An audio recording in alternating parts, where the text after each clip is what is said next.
ആദ്യമായി ഈ പുണ്യഭൂമിയിൽ ഇന്നേ ദിവസം ഇവിടെ വന്ന് സാക്ഷ്യം പറയാൻ ലഭിച്ച ഈ അനുഗ്രഹത്തെ പ്രതി ഞാൻ സർവശക്തനായ ദൈവത്തോടും കൃപാസനം മാതാവിനോടും ഞാൻ ഒത്തിരി നന്ദി പറഞ്ഞുകൊള്ളുന്നു.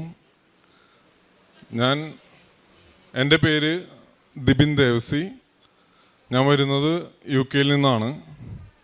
എൻ്റെ നാട്ടിലെ സ്ഥലം കാലടി, എടനാട്, ഇടവകയാണ്. ഇന്നിവിടെ സാക്ഷ്യം പറയാനായിട്ട് ആദ്യമായി എനിക്ക് പറയാനുള്ളത് 2017 ഞാൻ വിദേശത്ത് നിന്ന് വെക്കേഷൻ വരുമ്പോൾ എൻ്റെ ഫാമിലിയായിട്ട് വരുമ്പോൾ എൻ്റെ വൈഫ് എന്നോട് പറഞ്ഞു, കൃപാസനം എന്ന് പറഞ്ഞ സ്ഥലമുണ്ട്, അവിടെ നമുക്ക് പോകണം. അന്ന് എനിക്ക് ആദ്യത്തെ കുട്ടി ജനിച്ചിരിക്കുന്ന സമയമാണ്. അപ്പോൾ ഞാൻ എൻ്റെ വൈഫിനോട് ആദ്യമായിട്ട് പറഞ്ഞത് ഇനി ഏതൊക്കെ സ്ഥലങ്ങളുണ്ടെന്നാണ് ചോദിച്ചത്. കാരണം നാട്ടിൽ വന്നു കഴിഞ്ഞാൽ ആകെ 10-28 ദിവസം ഉണ്ടാവുള്ളൂ. അതിൽ തന്നെ പകുതി ദിവസവും അവളുടെ നേർച്ചകൾക്ക് ഓരോ സ്ഥലങ്ങളിലേക്കുള്ള ഓട്ടമാണ്. അപ്പോൾ ഞാൻ വൈഫിനോട് പറഞ്ഞു, നമുക്ക് പോവാം, പക്ഷേ നീ ഒരുപാട് എന്നെ നിർബന്ധിക്കരുത് ഒരു കാര്യങ്ങൾക്കെന്ന് പറഞ്ഞു. കാരണം വൈഫിൻ്റെ അമ്മ അവിടെ ഉണ്ട്, അമ്മ ഒറ്റയ്ക്കാണ്. അപ്പോൾ അമ്മ എല്ലാ സ്ഥലങ്ങളിലും പ്രാർത്ഥനയ്ക്ക് പോകും. അപ്പോൾ ഞാൻ വൈഫിനോട് പറയും, അമ്മ ഒറ്റയ്ക്കാണ്, അമ്മയ്ക്ക് ഇഷ്ടംപോലെ സമയമുണ്ട്, അമ്മയ്ക്ക് പ്രാർത്ഥനകൾക്കായിട്ട് ഓരോ സ്ഥലങ്ങളിൽ പോകാൻ പറ്റും, പ്രാർത്ഥിക്കാൻ പറ്റും. പക്ഷെ നമുക്ക് അതേപോലെ അല്ലല്ലോ. അതിനനുസരിച്ച് നീ അമ്മയുടെ വർത്തമാനം കേട്ട് നമ്മൾ വെക്കേഷൻ വരുമ്പോൾ ഓരോ സ്ഥലങ്ങളിലേക്കും എന്നെയും കൂടി അതിലേക്ക് കൊണ്ടുപോകരുതെന്ന് പറയും. പക്ഷെ അങ്ങനെ 2017 ഇവിടെ വന്നു. ആ സമയത്ത് ആദ്യമായിട്ട് ഞാൻ ഈ ഭാഗത്തേക്ക് ആദ്യമായിട്ടായിരുന്നു വന്നത്. അപ്പോൾ ആദ്യമായിട്ട് വരുമ്പോൾ തന്നെ അവിടെ അച്ഛൻ ക്ലാസ് എടുത്തുകൊണ്ടിരിക്കേണ്ടായിരുന്നു. കുറച്ചു നേരം കേട്ടു. എനിക്ക് അച്ഛൻ്റെ സംഭാഷണ ശൈലിയും കാര്യങ്ങളൊന്നും അത്രയ്ക്കും ഇഷ്ടപ്പെട്ടില്ല. കാരണം ഇഷ്ടപ്പെടാതെയാണല്ലോ ഞാൻ വന്നത്. അതിനുശേഷം ഇവിടെ വന്നിരുന്നു. അപ്പോൾ ഞാൻ വൈഫിനോട് പറഞ്ഞു, നീ പെട്ടെന്ന് കാര്യങ്ങളൊക്കെ തീർത്ത് പ്രാർത്ഥിക്കാനുണ്ടെങ്കിൽ വേഗം പ്രാർത്ഥിച്ചിട്ട് വരണം. ഞാൻ എന്നിട്ട് അവസാനം ആ മൂലയ്ക്ക് അവിടെ ചെയറിലിരിക്കായിരുന്നു. ഇതിന് ശേഷം ഞങ്ങൾ വെക്കേഷൻ കഴിഞ്ഞ് തിരിച്ചു പോയപ്പോൾ ഞാൻ വൈഫിനോട് അത്ര ഹാപ്പി ആയിരുന്നില്ല. ഇതിന് ശേഷം 2019 വെക്കേഷൻ വന്നപ്പോഴും ഞാൻ വന്നു. അന്ന് എൻ്റെ കൂടെ രണ്ടാമത്തെ കുട്ടിയുണ്ട്. 2020 ഞാൻ വിദേശത്തായിരുന്നല്ലോ എന്ന് പറഞ്ഞല്ലോ. അപ്പോൾ 2019 വരുമ്പോൾ രണ്ടാമത്തെ കുട്ടിയും ജനിച്ചു. കോംപ്ലിക്കേഷൻസ് ഒന്നുമില്ല. പക്ഷേ മൂന്നാമത്തെ കുട്ടി ജനിക്കുമ്പോൾ എൻ്റെ ആഗ്രഹം, എൻ്റെ ജോലി എന്ന് പറയുന്നത് ആദ്യത്തെ ഒരു 7 വർഷം ഞാൻ ദുബായ് ആൻഡ് അബുദാബി ആയിരുന്നു. അപ്പോൾ അവിടെ ഒരു ഹോട്ടലിൽ ആണ് വർക്ക് ചെയ്തത്. അപ്പോൾ അവിടെ നിന്ന് പിന്നെ ഒരു എയർലൈനിലേക്ക് ക്യാബിൻ ക്രൂ ഇൻചാർജായിട്ട് മാറി, അതിലേക്ക് ജോലിക്ക് കയറി. അപ്പോൾ ഇതിലൊക്കെ ലൈഫ് എന്ന് പറയുന്നത് എപ്പോഴും ഒരു അടിച്ചുപൊളിയായിരുന്നു. അടിച്ചുപൊളി എന്ന് പറഞ്ഞാൽ തീരെ ഞാൻ പ്രാർത്ഥിക്കും, പള്ളിയിൽ പോവും, എല്ലാം ചെയ്യും. അങ്ങനെ തെറ്റായിട്ടുള്ളൊരു കാര്യങ്ങളും ചെയ്യുന്നില്ലെങ്കിൽ കൂടി നമ്മൾ ഈ അമ്മമാരുടെ പ്രാർത്ഥനയുടെ ആ ഒരു നമ്മൾ ആ സമയത്തൊന്നും ഒരു അപ്പനായിട്ടില്ല, അത്രയും മെച്യൂർഡായിട്ടില്ല. അപ്പോൾ അത്രയും ഓരോരുത്തരും കണ്ണീരൊഴുക്കി പ്രാർത്ഥിക്കുമ്പോഴും അതിൻ്റെ ആ ഒരു വലിപ്പം എനിക്കറിയില്ലായിരുന്നു, അതിൻ്റെ ഒരു ആഴം അറിയില്ലായിരുന്നു. ഓരോരോ ആവശ്യങ്ങൾക്ക് ഇപ്പോൾ നമ്മുടെ കുടുംബത്തിൽ മക്കളായിട്ട് IELTS പഠിക്കണമെന്നോ ജോലിക്ക് അന്വേഷിക്കുമ്പോൾ ഒക്കെ മാതാപിതാക്കളായിരിക്കും മക്കളെക്കാളും ഇരട്ടിയായിട്ട് പ്രാർത്ഥിക്കണേ. അപ്പോൾ ഇതെല്ലാം കഴിഞ്ഞ് 2020 എൻ്റെ ജോലി നഷ്ടപ്പെട്ടു. അപ്പോൾ ആ നഷ്ടപ്പെടുന്ന സമയത്ത് എനിക്ക് കാര്യമായൊന്നും തോന്നിയില്ല ഉള്ളിൽ. കാരണം എൻ്റെ കൂട്ടുകാരും നാട്ടിലേക്ക് വന്നില്ല. പക്ഷെ ഞാൻ പാട്ടും പാടി നാട്ടിലേക്ക് വന്നു. കാരണം എൻ്റെ ആഗ്രഹം കുടുംബത്തോടുകൂടി ഒന്ന് നിൽക്കണമെന്നായിരുന്നു. മൂന്നാമത് കുട്ടി ജനിച്ചത് 2020 ഓഗസ്റ്റിലാണ്. കൊറോണ സമയത്തായിരുന്നു. അപ്പോൾ ഒത്തിരി കോംപ്ലിക്കേറ്റഡ് ആയിരുന്നു. അപ്പോഴാണ് ഞാൻ പ്രാർത്ഥനയിലേക്ക് ഒത്തിരി ആഗ്രഹിച്ച് വൈഫിൻ്റെ എന്താണ് കൃപാസനം, ആ ബുക്കുകളൊക്കെ എടുത്ത് പയ്യെ നോക്കി വായിച്ചു. അതിനുശേഷം നാട്ടിൽ വന്നതിന് ശേഷം ഇവിടെ വന്നു, പ്രാർത്ഥിച്ചു. പക്ഷെ അന്ന് എൻ്റെ പ്രാർത്ഥനയിൽ വ്യത്യാസം വന്നു. അന്നിവിടെ വരുന്നത് എന്തിനാണെന്ന് എനിക്ക് മനസ്സിലാക്കാനുള്ളൊരു ആരംഭമായിരുന്നു അത്. പക്ഷെ വന്ന് 1 മാസം, 2ാമത്തെ മാസം തന്നെ വിദേശത്തേക്ക് പോകാനുള്ള അടുത്ത വഴികൾ നോക്കി വെച്ചിരുന്നു. 2022 ആദ്യം വൈഫും തൊട്ടുപുറകെ ഞാനും വിദേശത്തേക്ക് പോകുന്നു. അവിടെ ചെന്ന് ജോലി അന്വേഷിക്കുന്നു. പെട്ടെന്ന് ജോലി കിട്ടുന്നു. അപ്പോഴൊക്കെ എന്നിലുള്ള ഞാനെന്ന ഭാവം, ഓവർ കോൺഫിഡൻസ്, അതെന്നിൽ വർദ്ധിക്കാൻ തുടങ്ങി. കാരണം എവിടെ ജോലി അപ്ലൈ ചെയ്താലും എനിക്കത് കിട്ടാൻ തുടങ്ങി. എനിക്കങ്ങനെ ജോലിക്കൊരു ബുദ്ധിമുട്ടുണ്ടായിരുന്നില്ലെങ്കിലും അവിടെ ഗ്രേറ്റ് ഓർമണ്ട് സ്ട്രീറ്റ് എന്ന് പറഞ്ഞാൽ വേൾഡിലെ തന്നെ ബെസ്റ്റ് ഹോസ്പിറ്റലിൽ ഒന്നായ ഹോസ്പിറ്റലിൽ എനിക്ക് എക്സ്പീരിയൻസ് ഉള്ളതുകൊണ്ടും അത്യാവശ്യം ഇംഗ്ലീഷ് ഹാൻഡിൽ ചെയ്യാൻ സാധിക്കുന്ന കാരണം എനിക്ക് അവിടെ തന്നെയാണ് ആദ്യമായിട്ട് ജോലി കിട്ടിയത്. അപ്പോൾ അവിടെ ജോലി കിട്ടി. അവിടെ ജോലി ചെയ്യുമ്പോഴാണ് ഞാൻ ഈ യാഥാർത്ഥ്യങ്ങൾ മനസ്സിലാക്കാൻ തുടങ്ങിയത്. കാരണം അത്രയും നാൾ ഹോസ്പിറ്റലിൽ വർക്ക് ചെയ്തുള്ള എയർലൈനിലും ഹോട്ടലിലുമാണ് വർക്ക് ചെയ്തിട്ടുള്ളത്. അന്നാണ് പ്രാർത്ഥനയിലേക്ക് ശരിക്കും ഓരോ കുട്ടികളും അനുഭവിക്കണ ഓരോരോ ബുദ്ധിമുട്ടുകൾ, അവരുടെ രോഗങ്ങൾ, ഇതെല്ലാം കണ്ടപ്പോഴാണ് ഇതിൻ്റെ വലിപ്പം, യാഥാർത്ഥ്യ ജീവിതം എന്താണെന്നും യാഥാർത്ഥ്യം എന്താണെന്നും എനിക്ക് മനസ്സിലായത്. ഈ ഗ്രേറ്റ് ഓർമണ്ട് സ്ട്രീറ്റിൽ വരുന്ന പിള്ളേരെന്ന് പറയുന്നത് ഈ വേൾഡിൽ തന്നെ ഏറ്റവും കോംപ്ലിക്കേറ്റഡ് ആയിട്ടുള്ള രോഗങ്ങളായിരിക്കും ആ ഹോസ്പിറ്റലിൽ അഡ്മിഷൻ എടുക്കുക. അപ്പോൾ അതിൽ ഇൻറ്റേർണൽ ഓർഗൻസ് ഇല്ലാത്ത പിള്ളേരുണ്ടാവും, അല്ലെങ്കിൽ ക്യാൻസർ സംബന്ധമായ അസുഖങ്ങളുള്ള പിള്ളേരുണ്ടാവും. അങ്ങനെ ഒത്തിരി ബുദ്ധിമുട്ടുകളിൽ കടന്നു പോകണമാണ്. പക്ഷെ അവർക്ക് പൈസയുണ്ട്. ഇൻ്റർനാഷണൽ പേഷ്യൻസ് വാർഡ് എന്ന് പറഞ്ഞാൽ വലിയ വലിയ ഷേഖുമാരുടെയും വലിയ വലിയ കോടീശ്വരന്മാരുടെ കുട്ടികളൊക്കെ ആയിരിക്കും അവിടെ പേയ്മെൻറ്റ് കൊടുത്ത് അവർ ചികിത്സിക്കുക.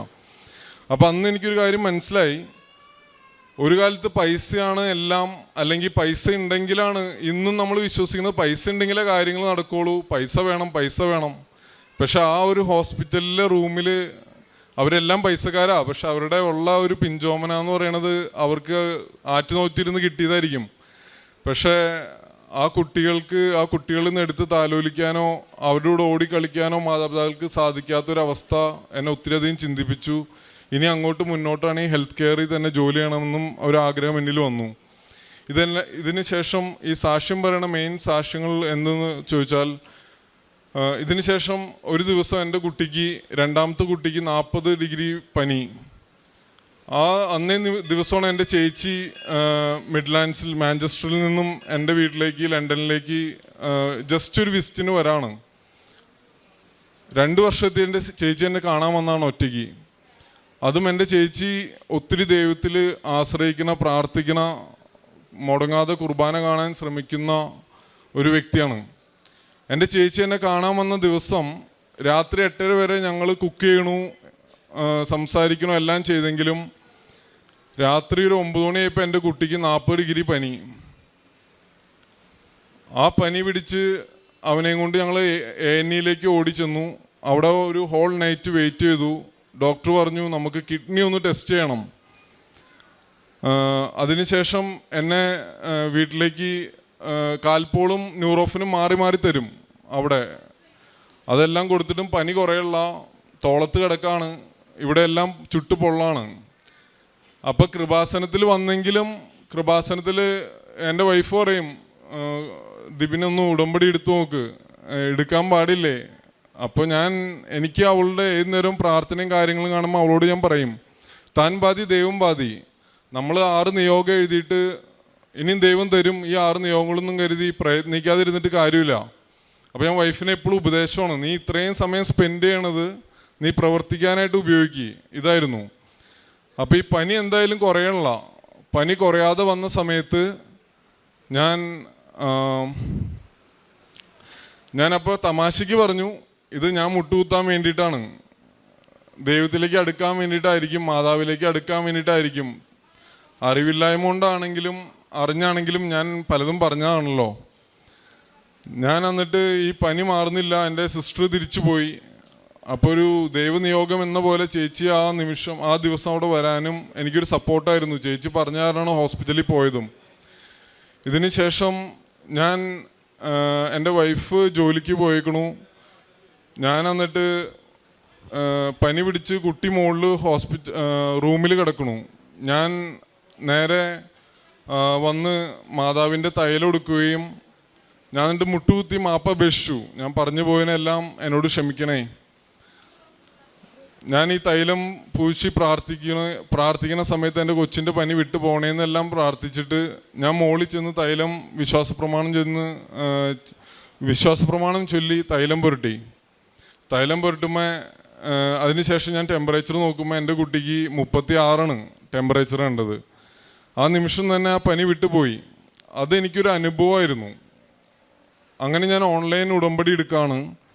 ഞങ്ങൾ അവിടെ നിന്ന് വീട് ഷിഫ്റ്റ് ചെയ്യാൻ നോക്കുന്നു. ഒത്തിരി ദൂരയിലേക്ക് 2.5 മണിക്കൂർ യാത്ര ചെയ്യണം. അവിടേക്ക് ഷിഫ്റ്റ് ചെയ്യണേക്കാളും മുമ്പ് നമുക്ക് ആദ്യമായി വേണ്ടത് ഒരു അക്കോമഡേഷനാണ്.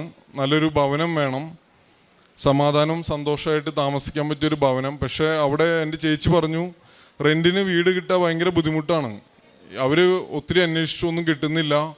ഞാൻ പ്രാർത്ഥിച്ചു. ഓൺലൈൻ ഉടമ്പടിയിൽ എൻ്റെ ആവശ്യം എന്തൊക്കെയാണോ ഞാൻ ആഗ്രഹിച്ചത് അതെല്ലാം എഴുതി. അങ്ങനെ ഒരു വീട് ഓൺലൈൻ കണ്ടു. എൻ്റെ ചേച്ചി പോയി ആ ഭവനം നോക്കി. ചേച്ചി വളരെ സന്തോഷിച്ചു. എൻ്റെ അടുത്ത് പറഞ്ഞു നല്ലതാണ്. അങ്ങനെ ഞങ്ങൾക്ക് പേ ചെയ്യാൻ പറ്റുന്ന ആ ഒരു പേയ്മെൻറ്റ് അഫോർഡ് ചെയ്യാൻ പറ്റുന്ന രീതിയിലുള്ള ഒരു ഭവനം എനിക്ക് അവിടെ ലഭിക്കുകയുണ്ടായി. അതുവഴി അടുത്ത കാര്യം എന്താണെന്ന് വെച്ച് കഴിഞ്ഞാൽ, ഞാൻ പറഞ്ഞല്ലോ നമുക്ക് എവിടെ ജോലി അപ്ലൈ ചെയ്താലും നമുക്ക് ജോലി ലഭിക്കുന്നു. ഇതേപോലെ തന്നെ അവിടെ ചെല്ലുന്നു, ആദ്യമായിട്ട് ഒരു ഇൻ്റർവ്യൂ അറ്റൻഡ് ചെയ്യുന്നു. അത് ഇതേപോലെ ഒരു ഹോസ്പിറ്റലിലായിരുന്നു. പക്ഷെ ഞാൻ വിചാരിച്ചു ആ ജോലിക്ക് പോകണ്ട, കാരണം ഞാൻ എവിടെ അപ്ലൈ ചെയ്താലും എനിക്ക് ജോലി കിട്ടും. അപ്പോൾ ആ ഒരു ഓവർ കോൺഫിഡൻസ് ഉള്ളതുകൊണ്ട് തന്നെ മറ്റെല്ലായിടത്തും ജോലി അന്വേഷിച്ചു. അവസാനം ജോലി എങ്ങും വേറെ റെഡി ആയില്ല. അപ്പോൾ ഈ ജോലി എങ്ങും റെഡി ആവാത്തത് കൊണ്ട് തന്നെ തൊട്ടടുത്തുള്ളൊരു ഫാക്ടറിയിൽ ഞാൻ ജോലിക്ക് പോയി. അവിടെ ജോലിക്ക് ചെന്ന് അവിടെ ജോലി 2-3 ദിവസം ചെയ്തു. അപ്പോഴേക്കും ആദ്യം ചെയ്ത ജോലിയുടെ പേപ്പർ വർക്കുകളെല്ലാം കംപ്ലീറ്റ് ആയി. ഇനി പോകണമോ വേണ്ടയോ, 45 മിനിറ്റ് ഡ്രൈവ് ചെയ്യാനുണ്ടായിരുന്നു. ഞാൻ എന്നിട്ട് നന്നായി പ്രാർത്ഥിച്ചൊരുങ്ങി ആ ജോലി തുടങ്ങി. പക്ഷെ ജോലി തുടങ്ങണ സമയത്തും ഇനി എങ്ങനെ മുന്നോട്ട് പോകും, കാരണം വൈഫിന് 3 ദിവസം ജോലി ചെയ്യണം. എനിക്ക് 3 ദിവസത്തേക്കുള്ളിൽ ജോലി ചെയ്യാൻ പറ്റില്ല. 5 ദിവസത്തെ ട്രെയിനിങ്സ് വരുന്നുണ്ട്. അപ്പോൾ പലപ്പോഴായിട്ടുള്ള ട്രെയിനിങ്ങുകളിൽ വൈഫിൻ്റെ ജോലിനെ അത് ബാധിക്കും. ആ സമയത്ത് വൈഫിൻ്റെ അമ്മ വരാമെന്ന് പറയുകയും അത് മാതാവ് എനിക്ക് ആ ജോലി ചെയ്യാൻ പറ്റുന്ന രീതിയിലും അതോടൊപ്പം തന്നെ ആ സാഹചര്യങ്ങൾ എനിക്ക് ആ ജോലിക്ക് വേണ്ടിയിട്ട് ഒരുക്കി തന്നു. അത് വലിയൊരു അത്ഭുതമായി കാണുന്നു. കാരണം വിൻ്റർ ആയിരുന്നു UK. ആ സമയത്ത് ഞാൻ താമസിക്കുന്ന സ്ഥലത്ത് മഞ്ഞൊക്കെ വീഴുന്ന സ്ഥലമാണ്. മമ്മി വരുമെന്ന് ഒട്ടും പ്രതീക്ഷിച്ചില്ല. എങ്കിലും മമ്മി അവിടെ വരികയുണ്ടായി. ഞാൻ മമ്മീനെയും കൊണ്ടാണ് ഇപ്പോൾ തിരിച്ചു വന്നത്. അപ്പോൾ കഴിഞ്ഞ വർഷം ഉടമ്പടിയിലെടുത്ത സാക്ഷ്യത്തിന് ശേഷം, ഉടമ്പടി ഓൺലൈൻ എടുത്തതിന് ശേഷം ഞാൻ light day candle prayer continuous ആയിട്ട് ചെയ്തു വരുന്നു. കാരണം വീണ്ടും ഞാൻ അത് പുതുക്കാൻ ഓൺലൈൻ നോക്കുമ്പോൾ അത് സാധിച്ചിരുന്നില്ല. അതിനുശേഷം എനിക്ക് ഒരു കാര്യം കൂടി മനസ്സിലായി.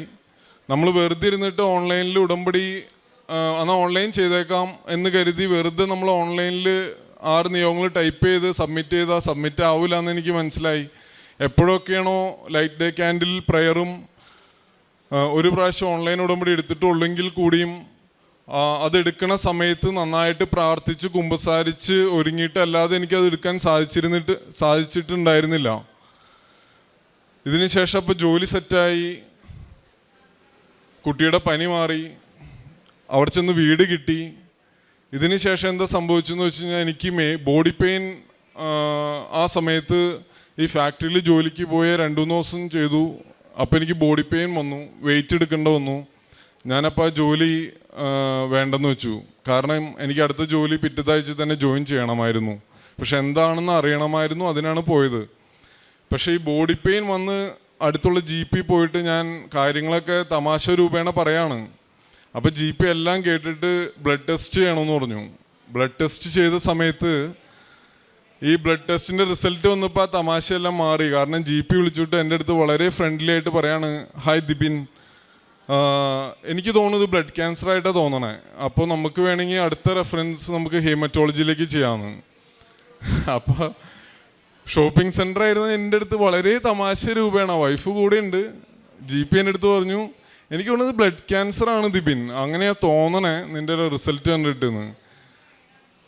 അത് ആ സമയത്ത് എനിക്ക് പെട്ടെന്ന് അത് ഉൾക്കൊള്ളാൻ സാധിച്ചില്ല. കാരണം നമ്മൾ ഇവിടെ വരുമ്പോഴും എവിടെ പോകുമ്പോഴും നമ്മൾ കേട്ടിട്ടുണ്ട് മറ്റൊരാൾക്ക് ആക്സിഡൻ്റ് ഉണ്ടായി, മറ്റൊരാൾക്ക് ബ്ലഡ് ക്യാൻസർ വന്നു, മറ്റൊരാൾക്ക് അത് സംഭവിച്ചു, ഇത് സംഭവിച്ചു, ബുദ്ധിമുട്ടുകളാണ്. അപ്പോഴൊക്കെ ചിലപ്പോൾ ചിലർ പറയായിരിക്കും പ്രാർത്ഥിക്കാം. പക്ഷേ ഇത് അവനോന് വരുമ്പോഴാണ് ഇതിൻ്റെ ഒരു ഡെപ്ത്, ഇത് എത്രത്തോളം ആഴത്തിലുള്ള കേസുകളാണെന്ന് മനസ്സിലാവണത്. ഇതിനിപ്പോൾ ഒരു ക്യാൻസർ വന്നം എന്ന് കേൾക്കണമെന്നില്ല, ഒരു തലവേദന ആയിക്കോട്ടെ, വന്നവനാണ് അതിൻ്റെ ബുദ്ധിമുട്ട് അറിയുള്ളൂ അല്ലേ. അപ്പോൾ ഞാൻ ആ നിമിഷം അത് പെട്ടെന്ന് ഉൾക്കൊണ്ടില്ലെങ്കിലും വീട്ടിൽ ചെന്ന് അത് ഒരു ആഴ്ച എടുത്തു എനിക്കൊന്ന്, കാരണം 2-3 വീക്സോളം ഉണ്ട് എനിക്ക് അടുത്ത അപ്പോയിൻമെൻറ്റ്. ഞാനത് വൈഫിനോട് പറഞ്ഞു. പക്ഷെ അവൾ പ്രാർത്ഥിക്കണോണ്ടും എപ്പോഴും ഈ പ്രാർത്ഥിക്കണോണ്ടാണെന്നും അറിയില്ല, അവളോട് എന്തെങ്കിലും പറഞ്ഞാൽ അവൾ പെട്ടെന്ന് അങ്ങനെ കരയണതോ അങ്ങനെ തകരണതായിട്ട് ഞാൻ കണ്ടിട്ടില്ല. കരയാണെങ്കിൽ എൻ്റെ മുമ്പിൽ കരയില്ല, മാതാവിനോടെ കരയുള്ളൂ, മാതാവിൻ്റെ അടുത്ത് പ്രാർത്ഥിച്ചിട്ടേ കരയുള്ളൂ. അങ്ങനെ ശരി ഞാൻ സമ്മതിച്ചു, ഓക്കെ ഇതാണ് ദൈവത്തിൻ്റെ ഹിതങ്ങി നടക്കട്ടെ, കാരണം എനിക്കിതൊന്നും ചെയ്യാനില്ലല്ലോ. അപ്പോൾ നമുക്കിതിൻ്റെ ട്രീറ്റ്മെൻറ്റോ കാര്യങ്ങളോ അങ്ങനെയാണെന്ന് വെച്ച് കഴിഞ്ഞാൽ മുന്നോട്ട് പോകാം. അപ്പോൾ എനിക്കറിയാം എൻ്റെ ഒരു ആൻറ്റിക്ക് ഇത് വന്ന് ഇതല്ല വന്നതാണ്, പക്ഷേ ഇതേപോലെ ഒരു അസുഖം വന്നിട്ട് വളരെ കോൺഫിഡൻറ്റോടുകൂടി ആൻറ്റി എൻ്റെ അടുത്ത് പറഞ്ഞു, ദിബിനെ ഇതെല്ലാം ദൈവത്തിൻ്റെ കയ്യിലാണ്. അപ്പോൾ ഞാനും വിചാരിച്ചു, ദൈവം, എൻ്റെ അമ്മ എപ്പോഴും പറയും ദൈവം അറിയാതെയും അനുവദിക്കാതെയും നിൻ്റെ ജീവിതത്തിൽ ഒന്നും സംഭവിക്കില്ല എന്ന്. അപ്പോൾ ഈ കഴിഞ്ഞ 1.5 വർഷമായിട്ട് എന്നും എൻ്റെ മനസ്സിൽ ഇതിങ്ങനെ വന്നുകൊണ്ടിരിക്കും, ദൈവം അറിയാതെയും അനുവദിക്കാതെയും നിൻ്റെ ജീവിതത്തിൽ ഒന്നും തന്നെ സംഭവിക്കില്ല. ഇത് എപ്പോഴും നമ്മളിങ്ങനെ ഇത് 1.5 വർഷമായിട്ട് എൻ്റെ ഉള്ളിലിങ്ങനെ എപ്പോഴും ഞാൻ പറഞ്ഞുകൊണ്ടിരിക്കുന്ന ഒരു കാര്യമാണ്. അങ്ങനെ ഇതിൻ്റെ റിസൾട്ട് വന്നു. ഞാൻ ഹെമറ്റോളജിയിൽ ഡോക്ടറെ കാണാൻ പോയി. അവിടെ ചെന്നിരുന്നപ്പോഴാണ് എനിക്ക് അതിൻ്റെ കുറച്ചുകൂടി ആഴം മനസ്സിലായത്. എല്ലാവരും ഒരു 55 വയസ്സിന് മേലെ പ്രായമുള്ളവരാണ്, മിക്കവർക്കും മുടിയൊന്നുമില്ല. അപ്പോൾ തൊട്ടവിടെ ഒരു വിഗിൻ്റെ കടയുണ്ട്. അപ്പോഴാണ് ഞാൻ ശരിക്കും പറഞ്ഞാൽ പിള്ളേരെ കുറിച്ചും അതിൻ്റെ ഒരു റിയാലിറ്റിയിലേക്ക് കടന്നോ, ദൈവമേ ഒരു ചാൻസ് പ്ലീസ്, അങ്ങനെ ചിന്തിച്ചത്. പക്ഷെ ഡോക്ടറെ കണ്ടു. ഡോക്ടർ പറഞ്ഞു നമുക്ക് ബ്ലഡ് ടെസ്റ്റ് ഇപ്പോൾ തന്നെ ചെയ്യണം, നീ സ്പെഷ്യൽ പാത്വേക്കടെ വന്നുകൊണ്ടാണ് നിനക്ക് പെട്ടെന്ന് നിനക്ക് കാണാൻ സാധിച്ചത്. അന്ന് നമുക്കിതിൻ്റെ പെട്ടെന്ന് തന്നെ ഇതിൻ്റെ റിസൾട്ട് നോക്കിയിട്ട് ഒരു തീരുമാനം പറയാമെന്ന് പറഞ്ഞു. ഞാൻ എല്ലാ കാര്യവും വളരെ ഓപ്പണായിട്ട് ഡോക്ടറോട് പറഞ്ഞു. ഡോക്ടർ ബ്ലഡ് ടെസ്റ്റുകളെല്ലാം നടത്തി. അത് കഴിഞ്ഞ് വീണ്ടും 1 വീക്ക് 2 വീക്സോളം എടുത്തു എൻ്റെ റിസൾട്ട് വരാൻ. അപ്പോൾ റിസൾട്ടിൽ പറയണത് എന്താണെന്ന് വെച്ച് കഴിഞ്ഞാൽ ഡോക്ടർ സൈൻ ഓഫ് ചെയ്തു. എന്നിട്ട് പറഞ്ഞു നമുക്ക് വൈറ്റമിൻ ഡി അല്ലെങ്കിൽ അത്തരത്തിലുള്ള ഒരു ടെസ്റ്റുകൾ കൂടി നടത്താം, നിനക്ക് ക്യാൻസറിൻ്റേതായിട്ടുള്ള ഒരു ലക്ഷണങ്ങളും അല്ലെങ്കിൽ അതിൻ്റേതായിട്ട് സ്ഥിരീകരിക്കാവുന്ന ഒരു കാരണങ്ങളും ഇല്ല എന്നാണ് അതിൽ പറയണേ. അപ്പോൾ അത് ആ സമയത്ത് അറിയാലോ, എല്ലാവരെ പോലെ കൂടെ നമ്മൾ ദൈവത്തോട് ഏറ്റവും കൂടുതൽ ചേരണ സമയമാണ് നമുക്ക് ബുദ്ധിമുട്ടുകൾ വരുമ്പോൾ. ആ ബുദ്ധിമുട്ടുകളുടെ കാലം കഴിയുമ്പോൾ നമ്മൾ വീണ്ടും കംഫർട്ട് സോണിലേക്ക് പോകും, പിന്നെ പേരിന് മാത്രമേ മാറും.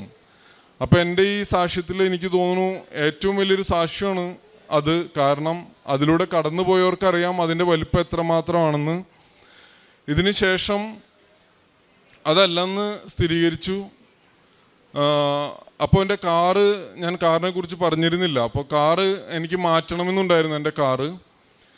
അപ്പോൾ ഈ കാറെന്ന് പറയുന്നത് ഒരു 20 ഇയേഴ്സോളം പഴക്കമുള്ള ഒരു കാറാണ്. എങ്കിലും നല്ല കാറാണെങ്കിലും അതിൻ്റെ ഓട്ടോമാറ്റിക് ആയതുകൊണ്ട് തന്നെ ആ ഗിയറുകളുടെ ഷിഫ്റ്റിങ്ങും കാര്യങ്ങളെല്ലാം പ്രോപ്പറായിട്ട് മാറുന്നുണ്ടായിരുന്നില്ല.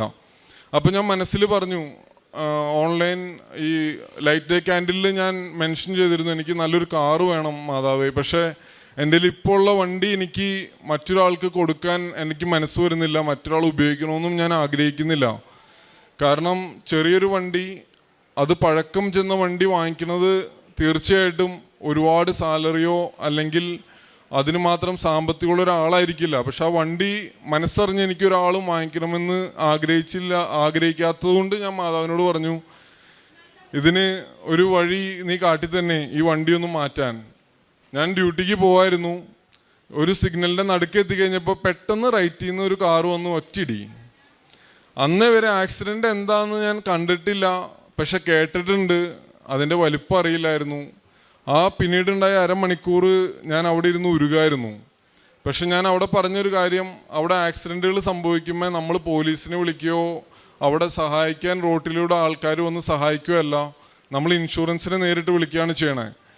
ഞാൻ പറഞ്ഞു, എൻ്റെ മാതാവേ എനിക്ക് എൻ്റെ കാര്യങ്ങളെല്ലാം നടത്തി തന്നെ സംഭവിച്ചു. ആ ഇടിച്ച ആൾ വന്ന് ഡോറ് നോക്ക് ചെയ്തിട്ട് തുറക്കാൻ പറ്റുന്നില്ല. അപ്പുറ സൈഡിൽ വന്ന് എനിക്ക് എഴുതി തന്നിട്ട് എൻ്റെ അടുത്ത് പറഞ്ഞു, നീ ഇൻഷുറൻസിന് വിളിച്ചാൽ മതി. അവിടുന്ന് അങ്ങോട്ടുള്ള എല്ലാ കാര്യങ്ങളും, മൂന്നാമത്തെ ദിവസം എനിക്ക് എൻ്റെ കാറിൻ്റെ പേയ്മെൻറ്റ് കിട്ടി. ഞാൻ അറിയാവുന്ന എൻ്റെ കൂട്ടുകാരോട് പറഞ്ഞു, ആ കാറിന് കിട്ടാവുന്നതിനേക്കാളും കൂടുതൽ മാർക്കറ്റ് വാല്യൂ അവിടെ കിട്ടി. അങ്ങനെ ഞാനും എൻ്റെ വൈഫും മനസ്സിൽ ഒട്ടും തന്നെ ചിന്തിക്കാത്ത ഒരു കാറ് ഓടിപ്പോയി വാങ്ങിക്കുകയും ആ ആക്സിഡൻറ്റ് വഴി കിട്ടിയത് ഏറ്റവും വലുത് മാതാവിൻ്റെ സംരക്ഷണമാണ്. അത് ഞാൻ ഉറച്ചു വിശ്വസിക്കുന്നു. മാതാവിനോട് അല്ലെങ്കിൽ ഈശോനോട് നമ്മൾ മാതാവിനോട് ഉടമ്പടി, ലൈറ്റ് ഡേ ക്യാൻഡിൽ പ്രയർ, നിരന്തരമുള്ള പ്രാർത്ഥന, ഇതെല്ലാം വഴി ആണ് എനിക്ക് ആ സംരക്ഷണം കിട്ടിയതെന്ന് ഉറച്ചു വിശ്വസിക്കുന്നു. അതിനുശേഷം ഞാൻ പോയി വാങ്ങിച്ച കാറ് ഒരു ബ്ലൂ കളറായിരുന്നു. അപ്പം മമ്മി വീട്ടിലുണ്ടായിരുന്നു. മമ്മി പറഞ്ഞു, ദിബിനെ, അന്ന് ആദ്യമായിട്ട് ഇവിടെ വന്നിട്ട് എല്ലാവരും തള്ളി പറഞ്ഞു പോയ ഞാൻ പിന്നെ മാതാവിൽ വിശ്വസിക്കുന്ന പറഞ്ഞ മമ്മി പറഞ്ഞു, ഇത് ബ്ലൂ കളർ നിനക്ക് മാതാവ് തന്നിട്ടുള്ള വണ്ടി തന്നെയാണ്. കാരണം എൻ്റെ ലിസ്റ്റിലേ ഇല്ല അങ്ങനെ ഒരു കാറ് വാങ്ങിക്കണമെന്ന്. പക്ഷെ കാറ് കണ്ട എല്ലാവരും പറഞ്ഞു അത് നല്ലൊരു കാറാണ്. തീർച്ചയായിട്ടും ഇതിൽ ദൈവിക ഇടപെടലുണ്ടായി ഈ ഒരു ട്രാൻസാക്ഷൻ, ഈ ഒരു കാര്യങ്ങളെല്ലാം നടന്നതിൽ. ഞാൻ പലരും ഇവിടെ വന്നിട്ട് ഇപ്പോൾ അവിടെ ഇവിടെയൊക്കെ നിൽക്കണം കണ്ടപ്പോൾ ഞാൻ മനസ്സിലാലോചിച്ചു, ദൈവമേ, ആരെങ്കിലും ഇവിടെ സ്വന്തം മക്കളുടെ കൂടെ ഒരു കൂട്ടിന് വന്നതായിട്ടോ, അല്ലെങ്കിൽ ജസ്റ്റ് കൃപാസനത്തിൽ എത്തിക്കാൻ വേണ്ടി കൂടെ വന്നതായിട്ടോ, അതല്ലെങ്കിൽ ഭാര്യ നിർബന്ധിച്ചു ഇവിടെ വന്നു, ഇവിടെ കണ്ടു, തിരിച്ചു പോയി. അപ്പം ഈ രീതിയിൽ ആരെങ്കിലും ഉണ്ടെങ്കിൽ തന്നെ അവരൊരു രീതിയിലും ഭയപ്പെടണ്ട.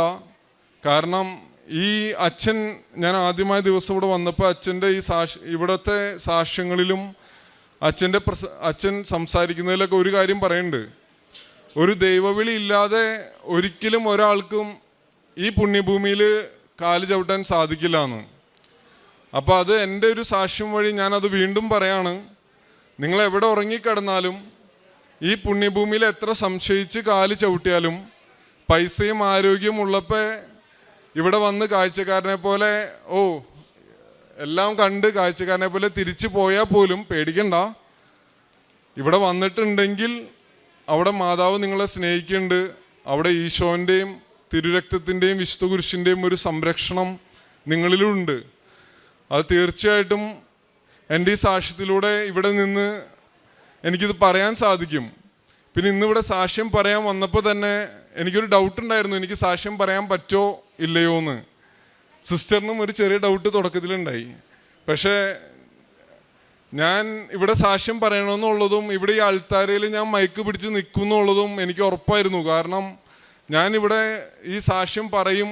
ഞാൻ ഈ ലൈഫിലൂടെ എല്ലാം ഇവിടെ വന്നിട്ടുള്ള അനുഭവങ്ങളിലൂടെ കടന്നു പോയപ്പോൾ എനിക്ക് മനസ്സിലായി, എന്നെ ഇതിലൂടെ എല്ലാം ദൈവം നടത്തിക്കൊണ്ട് പോയത് മാതാവിൻ്റെ ഒരു പ്രത്യേക ദൈവത്തിൻ്റെ പദ്ധതിയാണ്. കാരണം ഇവിടെ ഇന്ന് മയക്കം പിടിച്ച് ഈ നിമിഷം ഇവിടെ നിൽക്കണം എന്നുള്ളതിന് ഒരു പ്രത്യേക പദ്ധതി ഉണ്ട്. അത് ഞാൻ ഉറച്ചു വിശ്വസിക്കുന്നു. കാരണം ഇന്നിവിടെ വരുമ്പോൾ വിദേശത്തു നിന്ന് തന്നെ ഓസ്ട്രേലിയയിൽ നിന്നുള്ള എൻ്റെ കൂട്ടുകാരനായിട്ട് വന്നതാണ്. അപ്പോൾ അവനും ഇതേപോലെ 2-3 ദിവസം കൂടി നാട്ടിലുള്ളൂ, ഞാനും 2-3 ദിവസം കൂടി ഉള്ളൂ. അപ്പോൾ അവൻ്റെ അടുത്ത് ഞാൻ പറഞ്ഞു, ഞാൻ നിന്നെ വിളിക്കണത് കൃപാസനം എന്ന് പറഞ്ഞ സ്ഥലത്തേക്ക് പോകാനാണ്. നീ ഒരു ദിവസം എടുത്തോളൂ, ആലോചിച്ചോളൂ. പക്ഷെ മനസ്സില്ലാതെ ഞാൻ വിളിച്ചതിൻ്റെ പേരിൽ നീ വണ്ടി എടുത്ത് വെറുതെ എൻ്റെ കൂടെ ഒരു കമ്പനിക്ക് വേണ്ടി വരണ്ട. കാരണം ഇവിടെ എന്താണ് നടക്കണമെന്നും ഇവിടുത്തെ സിസ്റ്റം എന്താണെന്നും എല്ലാം നന്നായി എനിക്ക് മനസ്സിലായി. ആദ്യം ഇവിടെ വന്ന് ഒന്നും ഇഷ്ടപ്പെടാതെ അന്നാ ഫേസ്ബുക്കിൽ വഴിയും യൂട്യൂബ് വഴിയും ഷെയർ ചെയ്തോളൂ എന്ന് എപ്പോഴും അച്ഛൻ പറയുമ്പോഴും അല്ലെങ്കിൽ ആരെങ്കിലും പറയുമ്പോൾ ഞാൻ ചിന്തിക്കും, എത്രയോ നല്ല പരിപാടിയാ. കാരണം ഈ ഷെയറിങ് കൂട്ടാനും കണ്ടന്റ് ക്രിയേഷനും പൈസ ഉണ്ടാക്കാനും വേണ്ടിയിട്ടാണോ എന്ന് അന്ന് തുടക്കകാലത്ത് ഞാൻ സംശയിച്ചു പോയി. എന്നെപ്പോലെ ഒത്തിരി യൂത്തായിട്ടുള്ള ഒത്തിരി പേര് ഇങ്ങനെ ചിന്തിക്കുന്നവരുണ്ടെന്ന് എനിക്ക് ഉറപ്പാണ്. കാരണം 4 പേര് കൂടുന്നിടത്ത് ഒരിടയ്ക്ക് കൃപാസനത്തെക്കുറിച്ച് കുറ്റം പറയായിരുന്നു. അപ്പോൾ ആരെങ്കിലും പറയാണ്, കൃപാസനത്തിൽ തന്നെ പോകണമെന്നില്ല, ഇതേപോലെ എന്തോരം സ്ഥലങ്ങളുണ്ട്, ചെകുത്താൻ വരെ അത്ഭുതങ്ങൾ പ്രവർത്തിക്കും. അപ്പം ഞാനും പറയും, ശരിയാ, ചെകുത്താനും വരെ അത്ഭുതങ്ങൾ പ്രവർത്തിക്കും, അതിന് കൃപാസനത്തിൽ ഇപ്പോൾ അത്ഭുതങ്ങൾ നടക്കുന്നത് ഇതുകൊണ്ടായിരിക്കണമെന്നില്ലല്ലോ എന്നെല്ലാം പറഞ്ഞ് ഞാനും സപ്പോർട്ട് ചെയ്യായിരുന്നു. പക്ഷേ പിന്നീട് എനിക്ക് മനസ്സിലായി, ചിലപ്പോൾ എൻ്റെ അപ്പച്ചൻ പറഞ്ഞിട്ടുണ്ട്, നിനക്ക് പിള്ളേരുണ്ടാവുമ്പോഴാണ് ആ പിള്ളേർ വഴി ഓരോ കാര്യങ്ങൾ നമുക്ക് മനസ്സിലാവുള്ളൂ എന്നുള്ളത്. അപ്പം പ്രായത്തിൻ്റെ ഒരു പ്രശ്നം എവിടേക്കോ ഉണ്ട് നമ്മളിൽ. പിന്നെ നാടെന്ന് പറയുന്നത് ഒരു കംഫർട്ട് സോണാണ്. ഈ നാട്ടിൽ നമുക്ക് ഒന്നും വേണ്ട, ഇവിടെ വന്ന് നമുക്ക് അപ്പച്ചൻ്റെ അമ്മച്ചിയുണ്ട്, സഹോദരങ്ങളുണ്ട്, നമുക്ക് നല്ല അന്തരീക്ഷമുണ്ട്. പക്ഷെ നമ്മൾ വിദേശത്തേക്ക് പോയി കഴിഞ്ഞാൽ, ഇവിടെ ഒത്തിരി പേര് ഇരിക്കുന്നുണ്ടാവും, പ്രാർത്ഥിക്കുന്നുണ്ടാവും വിദേശത്തേക്ക് പോകാൻ. പക്ഷെ വിദേശത്തേക്ക് പോയി കഴിഞ്ഞാൽ നമ്മുടെ പ്രാർത്ഥനാ ജീവിതം ഒത്തിരി വർദ്ധിക്കും. കാരണം ഇവിടെ നമുക്കൊരു വിഷമം വരുമ്പോൾ നമ്മുടെ അമ്മ പള്ളിയിലേക്ക് ഓടും, ധ്യാനകേന്ദ്രങ്ങളിലേക്ക് ഓടും. പക്ഷെ കുട്ടികൾ എത്ര പേര് ധ്യാനകേന്ദ്രങ്ങളിലേക്ക് ഓടുന്നവരുണ്ടാവും? കാരണം അവർക്ക് ജീവിതാനുഭവം കുറവാണ്. ഈ ജീവിതാനുഭവം ഉണ്ടാവണ എപ്പോഴാണെന്ന് വെച്ച് കഴിഞ്ഞാൽ, നമ്മളായി ഒരു രാജ്യത്ത് പോയിട്ട് സ്വന്തമായിട്ട് ജീവിക്കാൻ ശ്രമിക്കുമ്പോൾ, ഒരു കുടുംബം പടുത്തുയർത്താൻ ശ്രമിക്കുമ്പോഴാണ് ഒരു കുടുംബം ഉയർത്തുന്നതിൻ്റെ വിഷമവും വേദനയും അതിൻ്റെ പ്രയാസങ്ങളും ആ സമയത്ത് നമ്മൾ തിരിച്ചറിയും. നമ്മുടെ അപ്പനില്ല, അമ്മയില്ല, ആരുമില്ല. ആരാ ഉള്ളത്? നമ്മുടെ റൂമിൽ വെച്ചിരിക്കുന്ന കുരിശുമേൽ തൂങ്ങിക്കിടക്കുന്ന നമ്മുടെ ഈശോ, മാതാവ്, ഇതൊക്കെയാണ് നമുക്കുള്ളത് കൂട്ട്. അപ്പോൾ നമ്മുടെ വിശ്വാസം വർദ്ധിക്കും. മറ്റാരോടും പറഞ്ഞ് നമ്മുടെ വിഷമങ്ങൾ ഷെയർ ചെയ്ത് നടന്നൊരു സമയമുണ്ടാവും. ഇപ്പോൾ ഏറ്റവും കൂടുതൽ എല്ലാവരും എന്ത് ഫൈനാൻഷ്യൽ ക്രൈസിസ് ആയിക്കോട്ടെ, ഹെൽത്ത് കണ്ടീഷൻ ആയിക്കോട്ടെ, എന്ത് ഇഷ്യൂ വന്നാലും ആരോടും പറയാൻ ആഗ്രഹിക്കുന്നില്ല. അവനൊരു ബുദ്ധിമുട്ടില്ല എന്ന് അറിയിക്കാനാണ് എല്ലാവരും മത്സരിക്കുന്നത്. ഞാനിവിടെ ഈ സാക്ഷ്യം പറയുമ്പോൾ ഞാൻ പറയാണ്, എന്നെപ്പോലെ ഒത്തിരി പേര് ബുദ്ധിമുട്ടുകൾ അനുഭവിക്കുന്നവരുണ്ടാവും. എന്നെപ്പോലെ ഒത്തിരി പേര് സംശയത്തോടെ നോക്കി കാണുന്നതുണ്ടാവും. ഈ കൃപാസനം എന്നുള്ളത് സ്വർഗത്തിനും ഭൂമിക്കും ഇടയ്ക്ക് ദൈവം പണിതിട്ടുള്ള ഒരു ബ്രിഡ്ജാണ്. ഈ ബ്രിഡ്ജിലൂടെ ഇവർ പറയുന്ന കാര്യങ്ങൾ അതൊരിക്കലും നമ്മൾ സത്യക്രിസ്ത്യാനികൾ അല്ലെങ്കിൽ ദൈവത്തിൽ വിശ്വസിക്കുന്നവർ പാലിക്കേണ്ട കാര്യങ്ങളെ ഇവിടെ പറയുന്നുള്ളൂ. അതുകൊണ്ട് തന്നെ തീർച്ചയായിട്ടും ഈ കൃപാസനത്തിൽ വന്നിട്ടുള്ള ഒരാൾ പോലും എല്ലാം ഉൾക്കൊള്ളാൻ സാധിച്ചില്ലെങ്കിൽ പോലും ഒരു ദൈവവിളി ഇല്ലാതെ ഇവിടെ വരാൻ സാധിക്കില്ല എന്നും, അതുവഴി അവരറിയാതെ തന്നെ ഒത്തിരി അനുഗ്രഹങ്ങൾക്കിടെ ഒരു ബണ്ടിലായിട്ടാണ് അവർ ഇവിടുന്ന് തിരിച്ചു പോകുന്നത് എന്ന് ഞാൻ ഉറച്ചു വിശ്വസിക്കുന്നു. ഇവിടെ വന്ന് സാക്ഷ്യം പറയാൻ, അതേപോലെ തന്നെ പ്രേക്ഷിത പ്രവർത്തനങ്ങളായിട്ട് ഞാൻ ചെയ്തത് എന്താണെന്ന് വെച്ചാൽ, നമുക്ക് ഒരു 3 കുട്ടികളായിട്ട് വിദേശത്ത് ജീവിക്കുന്നവർക്കറിയാം സമയത്തിൻ്റെ പരിധി, നമുക്ക് സമയ ലഭ്യത ഒത്തിരി കുറവാണ് മറ്റുള്ള പ്രേക്ഷിത പ്രവർത്തനങ്ങൾക്ക് ഇറങ്ങാൻ. പക്ഷേ ആരെങ്കിലും സങ്കടങ്ങൾ പറയുമ്പോൾ അവരുടെ ആവശ്യങ്ങൾ ജെന്യൂനാണെന്ന് മനസ്സിലാക്കി കഴിഞ്ഞാൽ നമ്മളെ കൊണ്ടാവാവുന്ന സഹായങ്ങൾ അവർക്ക് ചെയ്യാറുണ്ട്. പിന്നെ ഏതൊരു വ്യക്തിക്കും വളരെ എളുപ്പത്തിൽ ചെയ്യാൻ പറ്റിയൊരു പ്രേക്ഷിത പ്രവർത്തനമാണ് നമ്മുടെ ഫേസ്ബുക്കിലും വാട്സപ്പിലൊക്കെ സ്റ്റാറ്റസ് ഇടാന്നുള്ളതും ഷെയർ ചെയ്യാന്നുള്ളതും വചനം പങ്കുവെക്കുക എന്നുള്ളതും.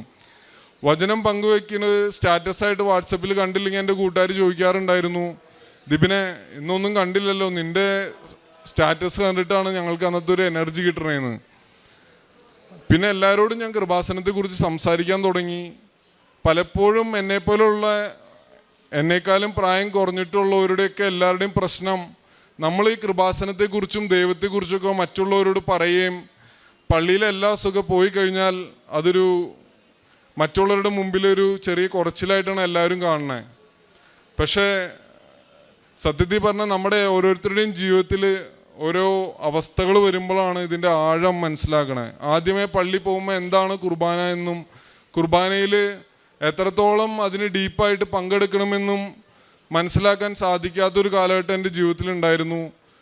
ഉടമ്പടി എടുത്തതിന് ശേഷം പ്രാർത്ഥനയിൽ അതെല്ലാം ശ്രദ്ധിക്കാൻ തുടങ്ങിയതിന് ശേഷവും പാലിക്കാൻ തുടങ്ങിയതിന് ശേഷവും ഓരോ കുർബാനയും അത് മുടക്കരുതെന്നും, കുർബാന നടക്കുമ്പോൾ തന്നെ ലഭിക്കുന്ന സമയമനുസരിച്ച് പള്ളിയിൽ പോകാനും പരിശ്രമിക്കാറുണ്ട്, കുമ്പസാരിക്കാറുണ്ട്. ഇത്രയേറെ അനുഗ്രഹങ്ങൾ തന്ന കൃപാസന മാതാവിനും അതോടൊപ്പം തന്നെ സർവശക്തനായ ദൈവത്തിനും 1000 നന്ദി. ഒരു കാര്യം പറയാൻ ഞാൻ വിട്ടുപോയി. ആദ്യമായിട്ട് ഞാൻ വന്നപ്പോൾ ഈ രൂപത്തിൽ നേരിട്ട് വന്ന് എനിക്ക് തൊട്ടുമുത്തി പ്രാർത്ഥിക്കാമായിരുന്നു. അപ്പോൾ ഒരു ചേച്ചി എന്നെ ഇവിടെ പയ്യെ പിടിച്ചൊന്ന് പുഷ് ചെയ്തിട്ട് പറഞ്ഞു, ഒരു ശ്രോസ്നാഭ വെച്ചിട്ട് വേഗം പോകാൻ പറഞ്ഞു. അപ്പോൾ അന്ന് പറഞ്ഞപ്പോൾ ഇവിടെ വന്ന ആർക്കെങ്കിലും ഒരു അസൗകര്യം ഉണ്ടെങ്കിൽ നിങ്ങളതിൽ വേദനിക്കണ്ട, അതിൽ പരാതി പറയണ്ട. കാരണം ഇത്രയേറെ ജനങ്ങളെ ഇവർ അനുദിനം നിയന്ത്രിക്കുന്നതിൻ്റെ ഭാഗമായിട്ട് ഇവർക്കുള്ളിലൊരു സ്ട്രെസ് ഉണ്ടാവും. അതിൻ്റെ ഒരു ഭാഗമായി കണ്ടാൽ മാത്രം മതി. കാരണം അത് പറയാൻ കാരണം അന്ന് ഞാൻ ഒത്തിരി മിസ്അണ്ടർസ്റ്റാൻഡ് ചെയ്തു.